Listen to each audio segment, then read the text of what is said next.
ఇట్లకి తేడా ఏంటంటే సార్ ఊరు చివర ఇప్పుడు జగన్మోహన్ రెడ్డి ఇప్పుడు కాకినాడలో ఉన్నారు. బీచ్ అవతలు ఇచ్చారు ఇల్లులు. అప్పుడు అన్నారు చాలా మంది టీడీపీ వాళ్ళందరూ యాజిటేషన్ చేశారు, ఇక్కడ ఎవడు వస్తాడు, ఇల్లు ఎవడు కట్టుకుంటాడు అనేది. అదే ఒక రియల్ ఎస్టేట్ వ్యాపారి ఊరవతల ఏ చెరువు దగ్గర కట్టి లేక్ వ్యూ రెసిడెన్సీ అంటే వెళ్ళిపోయి కొనుక్కుంటారు. లేదంటే బీచ్ వ్యూ రెసిడెన్సీ అని చెప్పి ఒక పెద్ద 10 అంతస్తుల బిల్డింగ్ కట్టి ఒక 50-60 ఫ్లాట్లు కడితే అక్కడికి వెళ్ళి కొనుక్కుంటారు.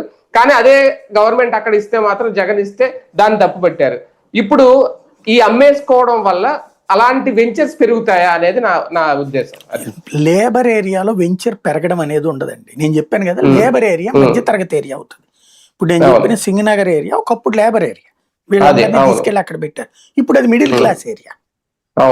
లేబర్ ప్లేస్ మిడిల్ క్లాస్ అవుతుంది కానీ రిచ్ అవ్వదు, అది గుర్తుపెట్టుకోవాలి మనం. ఎందుకంటే రిచ్ అక్కడ ఉండరు, వాళ్ళకి ఇంట్రెస్ట్ ఉండదు అక్కడ. అందుకని వెంచర్లు వాళ్ళు వేయరు. మిడిల్ క్లాస్ రియల్ ఎస్టేట్ వాళ్ళు వేస్తారు, అది కూడా ఇట్లాంటివి వేయరు వాళ్ళు. ఇప్పుడు ఇదే సింగనగర్ లో నేను చెప్పినటువంటి ప్రదేశంలో ఈ లేబర్ హౌసెస్ ని కొనుక్కుని కట్టినటువంటిదేమో ముఠా వాళ్ళు, ముఠా మేస్తులు వీళ్ళు.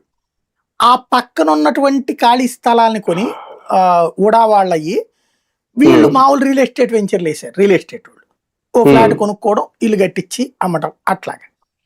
అది వేరు. ఇప్పుడు మీరు చెప్పేటటువంటి